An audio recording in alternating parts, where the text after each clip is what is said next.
Mbukelo omuhle yaphinde yahlangana kade yagcinana ngikubingelele kuzo zonke indawo lapho khona kufinyela khona lolu hlelo igama lami ngingosithambiso ngikwaKandlozi ngicela amaqala uvashele channel cof subscribe kanti uma ukuthi usubuka kwesibili ngikubingelele futhi ngamukela ohlelweni wembukelo uyathuthumela umphakathi wasempumelelweni enquthu esifundazweni saKwaZulu-Natal ngesenzo sosiliso okuthiwa ubulale ngesihluku umzukulu wakhe ononyaka ngokumsacaza phansi nasodongweni ngekhanda kubuka unina ngaphambi kokuba mhlinza aphanyeka amathumbu ophahleni lwendlu.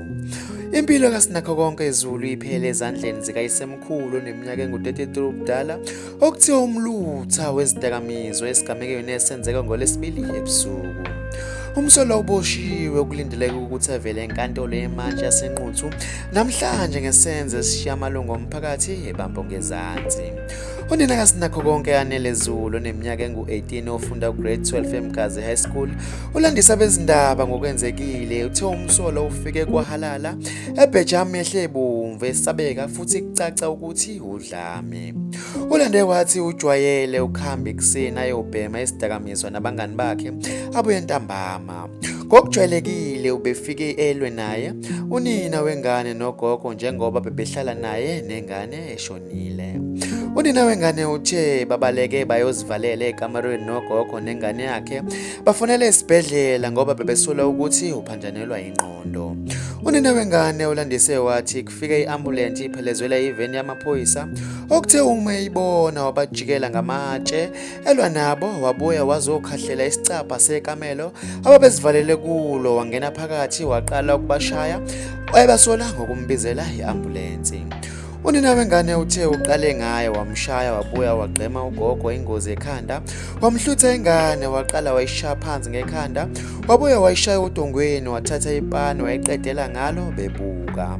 Babesebephuma bebaleka ngesikhathi amaphoyisa ezama ungena ubulale iglobu wakhanyisa kwabamnyama endlini eseselwa noma ubani ongena endlini esephenduka esilwane esho kanje. Umthombo wezindaba osondelene namaphoyisa asenquthu uthe umsolo usebuyelwe ingqondo uyaxolisa futhi uveze ukuthi ingane uyidlinze ngebhodlela.